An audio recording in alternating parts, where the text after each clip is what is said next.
Surprise ending. Get it? All right. I want to look at these meats that we didn't get to see. Oh, let's look at these meats. So let's. Could you bring them all over here? Let's bring them in here. Of course, I'm the meat master. I should probably.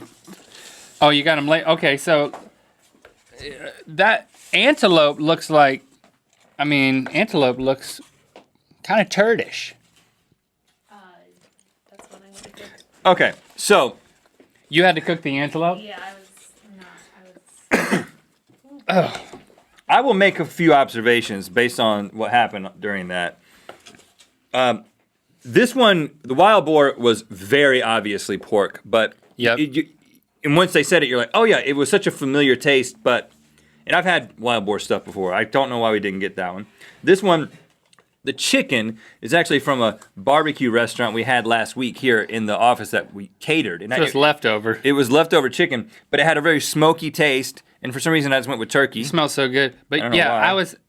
I went with snake. You said snake, which is interesting. How's that interesting? Long strips. But this one, the bison just tasted like a flavorful beef, right? And but I mean, I didn't get any of them right. But these three, the thing that I realized I is was that close. I underestimated to what extent my taste is determined by sight.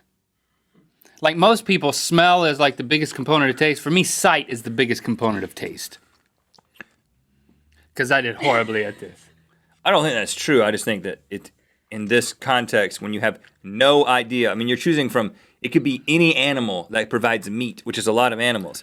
I mean, not Right. seeing it. But I don't think. Would you But have said here's- alligator if you saw that? How No, white it is? No, I would have. No. Alligator's got white meat, man. I thought that was chicken. I mean, I would have thought it was chicken. Kind of. I'll say that none of I it. can't believe it's not gamey in it. None of it is bad.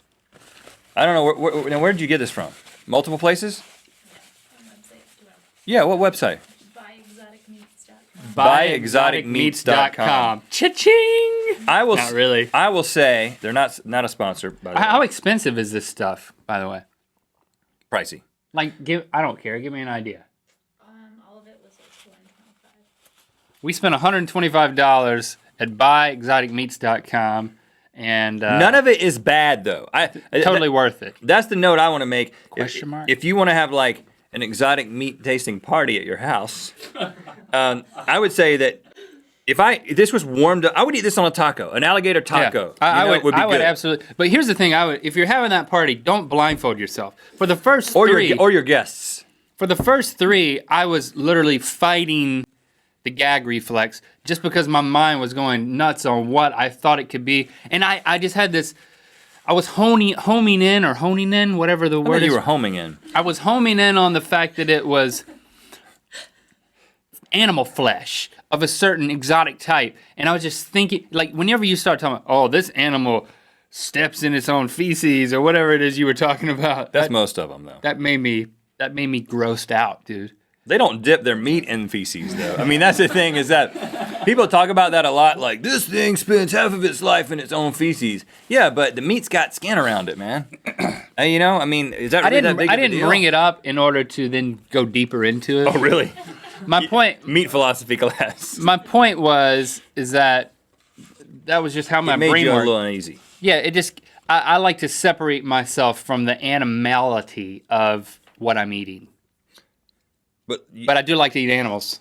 But we can think about it, all right? Right now, I mean, if you really want to go there, I mean, this was a kangaroo. You know, Poor kangaroo. Like a kangaroo that jumps around that keeps its babies in a pouch in front of it. Only species that does that is marsupials. Only genus, I guess it is. And then it does not smell good at all. Kangaroo is the worst of all. Kangaroos are known to stink. Ugh. Did you just burp as you? Yeah. You the old sniff burp. Elk smells gamey. Kangaroo smells gamey. Wild boar smells incredible. Smell the wild boar. I mean, that's just like Put that on a T-shirt. smell the wild boar. Smell the. Wake up and smell the wild boar. Yeah, it smells like. It smells like an chop, animal man. that just needs to be domesticated just a little bit, and then it'll feed millions. You know? Pork chop. Pork chop. Um, This steak. bison. The bison doesn't. The bison has a weirdness to it. It's got a weirdness to it. Antelope smells like a jumper. This thing could jump like 15 feet in the air. You smell it? Got a lot of seasoning on it. And the elk. The elk and the bison and the kangaroo seemed like they were all ground up at the same time by the same. I wonder if you can tell who's really into this and who You know what isn't. I'm saying? No, just think about it for a second though. Process it, man. Deal with your meat feeders right here, right now. They all smell equally nasty. The elk, the bison, and the kangaroo. Like, seriously, smell them.